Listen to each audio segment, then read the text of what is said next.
ಅಭಿವೃದ್ಧಿ ಅಧಿಕಾರಿ ಇಬ್ಬರೂ ಸೇರಿ ಲೆವೆಲ್ ಮಾಡಿಕೊಂಡು ಸೈಟ್ ಹಂಚಿಕೆ ಮಾಡೋದಕ್ಕೆ ಲೆವೆಲ್ ಮಾಡಿಕೊಂಡು ಮತ್ತು ಬೋರು ಹಾಕಿದ್ದಾರೆ. ಮತ್ತು ಜಲಜೀವನಲ್ಲಿ ನೀರು ಸಿಕ್ಕಿರೋದಕ್ಕೆ ಏನೇನು ಸೌಕರ್ಯಗಳು ಭಾಗದಲ್ಲಿ ಬಂದಾಗ ಮಾಡಬೇಕಾಗುತ್ತೆ ಎಲ್ಲ ಮಾಡಿ ಅದನ್ನು ಪ್ರೊಸೀಜರ್ಸ್ ಏನಿದೆ ಆ ರೀತಿ ಮಾಡಬೇಕಾಗುತ್ತೆ.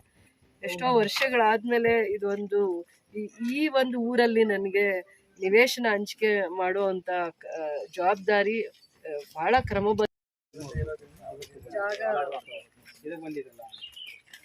ಜಾಗ ಏನಿದೆ ಅದು ನಿವೇಶನ ರೈತರಿಗೆ ಅಂತ ಬೋರ್ಡ್ ಹಾಕ್ಬೇಕು ಇವರು ಪಂಚಾಯತಿಯವರು.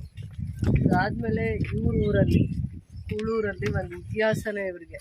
ಇಷ್ಟು ವರ್ಷಗಳಲ್ಲಿ ಅಲ್ಲಿ ಅವ್ರಿಗೆ ಮನೆ ಕೂಡ ಕಟ್ಕೊಳಕ್ಕಾಗದೆ ಈ ಥರ ಯಾರು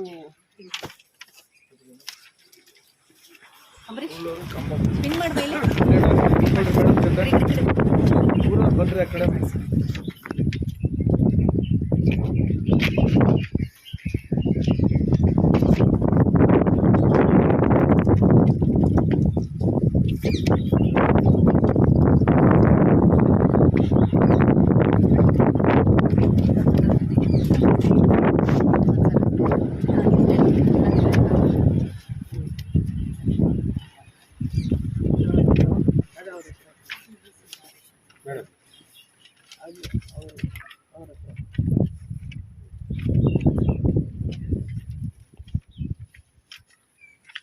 ಇದು ರಾಮಸಾಗರ ಪಂಚಾಯಿತಿ ಕೂಳೂರು ಗ್ರಾಮಕ್ಕೆ ನಾನು ಕಳೆದ 5-6 ತಿಂಗಳಿಂದ ನಾನು ತಹಸೀಲ್ದಾರ್ ಇಬ್ಬರು ಕೂಡ ಭೇಟಿಯಾಗಿದ್ವಿ.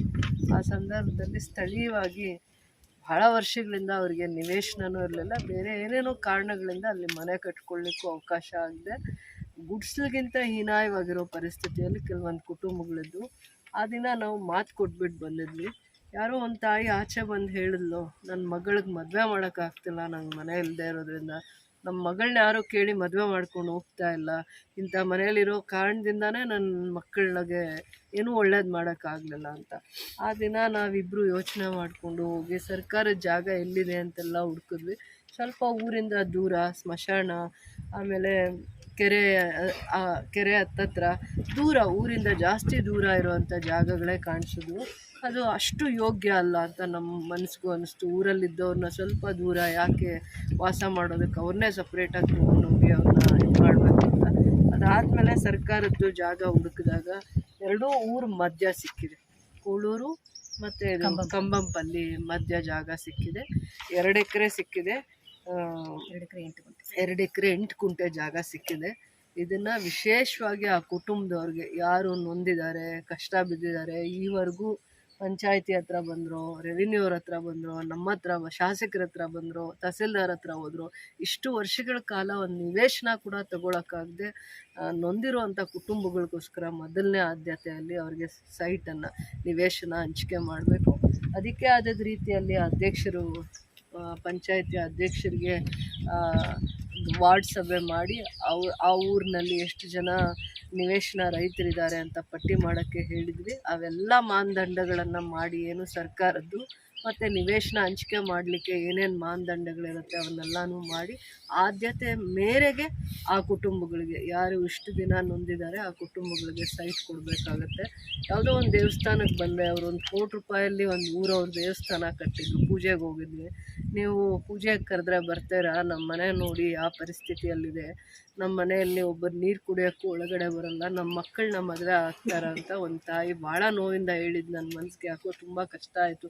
ಆ ದಿನದಿಂದ ಪದೇ ನಾನು ಇದೊಂದು ಗೌರವಾಗ ಅವರಿಗೆ ಆ ಕುಟುಂಬಗಳಿಗೆ ಗೌರವವಾಗಿ ನಿವೇಶನ ಹಂಚಿಕೆ ಮಾಡಲೇಬೇಕು ಅನ್ನೋವಂಥ ಹಠ ಮಾಡ್ಕೊಂಡು ಹೋದಾಗ ನಮ್ಮ ಜೊತೆ ಆ ಪಂಚಾಯತಿ ಅಧ್ಯಕ್ಷರು, ಮೆಂಬರ್ಸು, ಹಿಂದೆ ಇದ್ದ ಅಧ್ಯಕ್ಷರು, ಹೌದು ಅವರಿಗೆ ನಾವು ನ್ಯಾಯ ಕೊಡಬೇಕು ಅಂತ ನನ್ನ ಜೊತೆ ನಿಂತರು.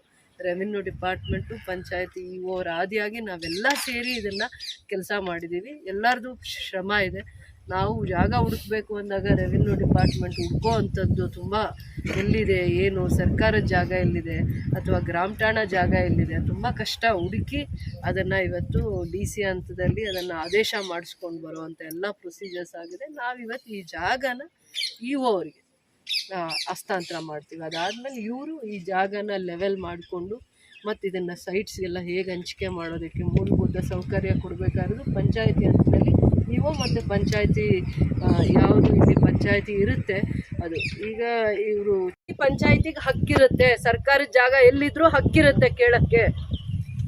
10 ಊರವ್ರಿಗೆ ಹಕ್ಕಿರುತ್ತೆ. ನಿಮ್ಮ ಪಂಚಾಯತಿಯಲ್ಲಿ 10 ಊರಿದ್ರೆ 10 ಊರವ್ರಿಗೂ ಹಕ್ಕಿರುತ್ತೆ ಸರ್ಕಾರದ ಜಾಗ.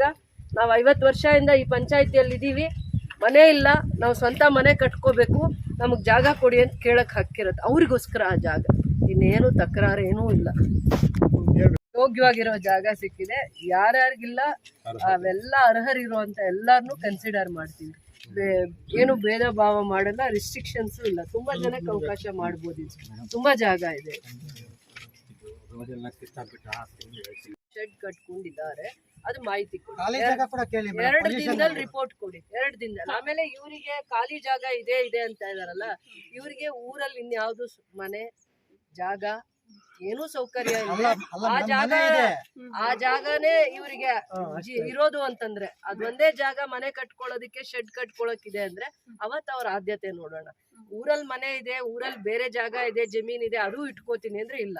ಏನೂ ಇಲ್ಲದೆ ಇರೋರಿಗೆ ಫಸ್ಟ್ ಪ್ರಿಯಾರಿಟಿ. ನಿವೇಶನ ಅಂದ್ರೆ ಹಂಗೆ, ಸರ್ಕಾರದ ಜಾಗದಲ್ಲಿ ಏನೂ ಗತಿ ಇಲ್ಲದೆ ಇರೋರು, ಸ್ವಂತ ಸೈಟ್ ತಗೊಳಕ್ ಆಗದೆ ಇರೋರು, ಊರಲ್ಲಿ ಅವ್ರದೇ ಜಮೀನ್ ಇಲ್ಲದೆ ಇರೋರು, ಆ ಊರು ಈ ಊರು ಮಧ್ಯ ಮಾಡ್ತಾ ಇದ್ವಿ. ಸರ್ಕಾರದ ಜಾಗ ಅಲ್ಲೇ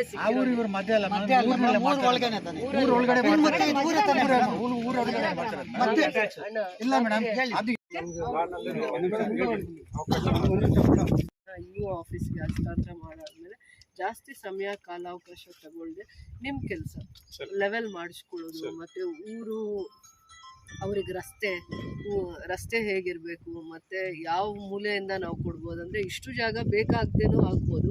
2 ಊರ ಸಮಸ್ಯೆಗಳ ಬಗೆಹರಿಸಲಿಕ್ಕೆ ಇದನ್ನು ಪಂಚಾಯಿತಿಯಲ್ಲಿ ಒಂದು ರೆಸಲ್ಯೂಷನ್ ಮಾಡಿ ಇರಬೇಕು.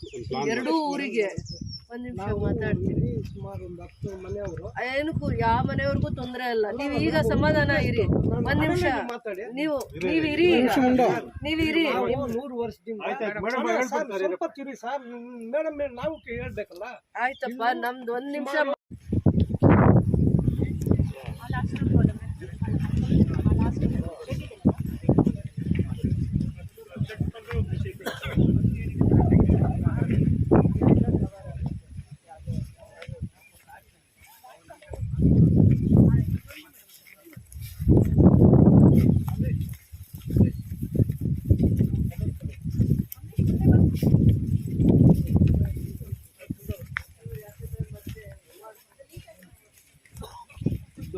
ಹೇಳ್ತಾರೆ 2 ಎಕರೆ 2 ಗುಂಟೆ ಸೈಟ್.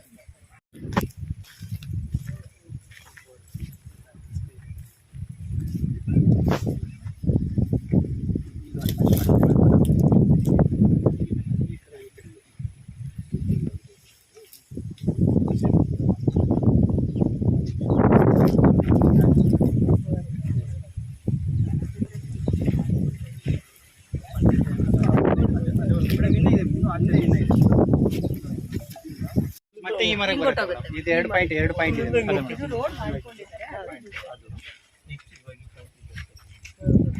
ಈ ಮರ ಇದೇನಿದೆ, ಇದು ರೋಡು ನಮ್ಮ ಜಾಗದ ಒಳಗಡೆನೆ ಬರುತ್ತೆ, ಇನ್ನೂ ಹೋಗ್ಬೇಕು.